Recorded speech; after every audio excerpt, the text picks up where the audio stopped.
Hello, and welcome to the unboxing for Box 6 of Hunt-A-Killer with me, at Haunted Sponge. I don't want to waste any time. I want to jump right into this. If you've never seen one of these videos before, spoilers for every Hunt-A-Killer box up until this point. Boxes 1 through 5 I have already done. Go watch them if you haven't. Or go to www.huntakiller.com so that you can sign up for this experience. Where we decode a mystery in a box every month, because I'm going to ruin this. I'm going to spoil this for everybody. I have right here in front of me Box 6. I have heard online from people in the Facebook group that I should be careful with this one, that I should make sure that I don't overlook any clues. And so I'm excited to see how exactly I screw this up. Why don't we do this? Here we go.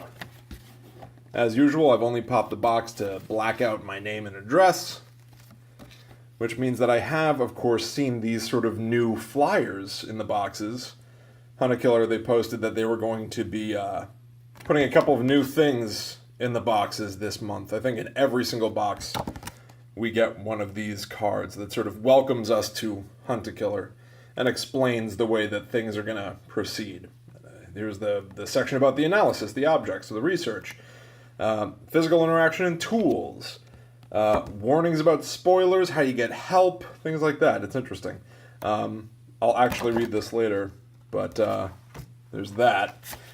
This is interesting. This is to let you know that you could get a free month of Hunt-A-Killer, which is interesting. Full disclosure, I get every month free because I do these videos and because I'm such a good sleuth. But this means that you can too. So if you enjoy what you're doing, and if you tag Hunt-A-Killer's accounts, they might just give you a month free. This is also sort of like it's like a bookmark that shows you, for this package, I should have 9 items. I think it's a clever way to do this, to let you know. Like, a lot of people have had issues with not knowing if they have everything that is meant to be in a box, if they're missing an item or not. So rather than give an inventory that says like, oh, you're supposed to have a letter from Listening Friends of America. Oh, you're supposed to have your pen pal letter. They just say, you should have 9 things. It's a pretty clever way to get around it. It's still do it yourself. And this, a card advertising the 1934 box, a standalone case from Hunt-A-Killer, the first ever standalone case from Hunt-A-Killer.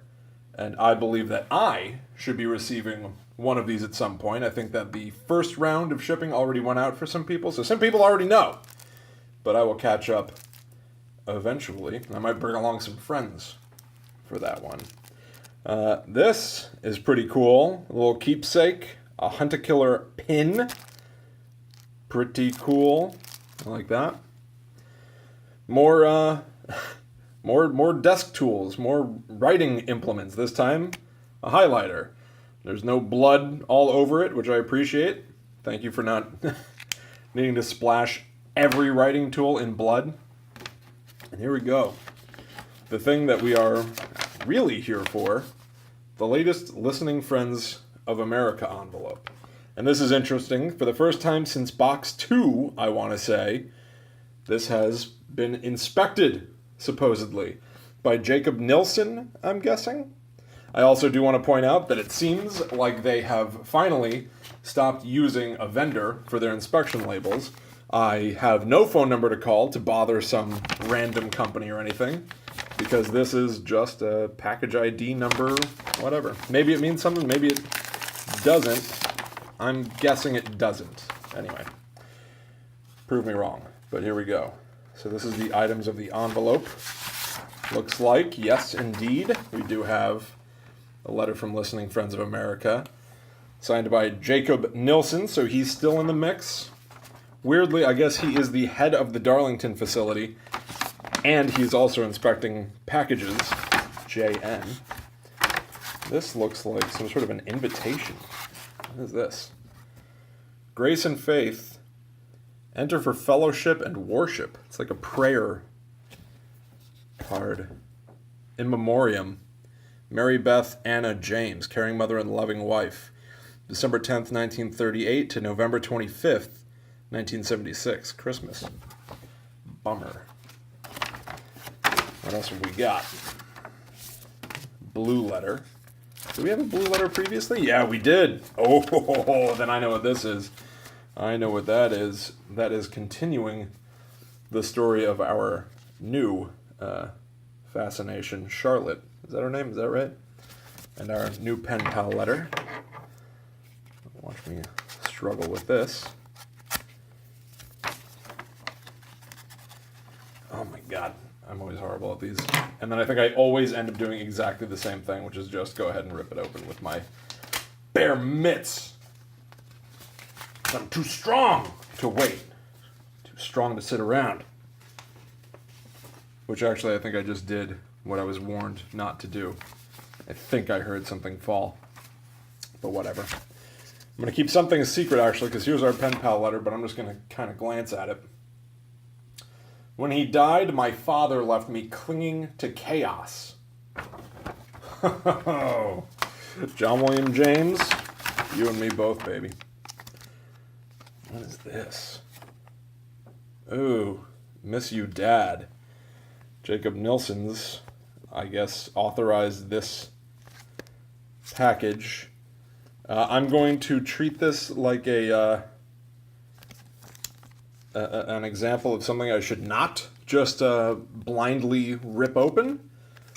The pen was previously wrapped in cellophane, and we all know that I tore into that and made a mess and got blood everywhere. This time I'm not just going to rip that open. Oh.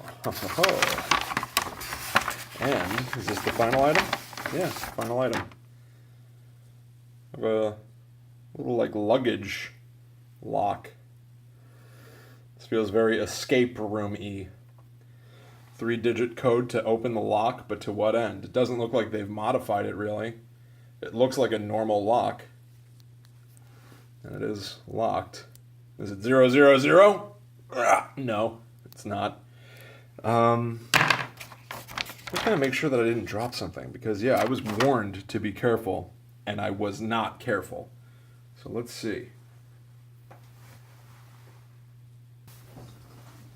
Well, I don't know how I'm going to show this. And I hope that this is right. I hope that this is what I dropped. I think it must be, right? I don't know what else it would be. How is this going to read? I need like tweezers. Oh, you know what? Here, I've got tweezers. Who would have expected that this contraption would have come in handy? You see that? That is a little tiny pig bead. What is going on with this thing? Looks like it's just barely legible on camera. You can kind of make out that that is a teeny tiny little pig bead, like from a child's bracelet or something. And I mean, I guess maybe we are getting into sort of like kidsy craft stuff. I don't know. That's a really weird one. I'm going to pour over the clues now and see if that is what that is. But that is the contents of box 6. I don't know what to make of any of this yet. This one immediately seems very sprawling. Very, very out there. So I'll mess with this, and well, I guess we'll just go and deal with the theories. Great. Here I go. But that also means that if you're watching this right now, you should know that on what I'm planning to do from here is Wednesday night, which is, what would that be? April 26th at 9 p.m. Eastern. I'm going to be going live on YouTube. That's youtube.com/WB2045 to do my theory video. So if you guys are playing along, if you're watching along with me, if you watch my previous videos, if you're on box 6, if you want to help me wrap my head around this, be there. So that's Wednesday, April 26th, 9 p.m. at youtube.com/WB2045. I want to get 1 million people in the chat. I needed a lot of help last time, and I got it because we had a ton of people in there, and I want to do the same thing this time. So I will see you there. That is Wednesday night, so don't skip it. But for the time being, holy crap, box 6. I guess I have a lot of work to do. Let's see what happens. Bye, guys.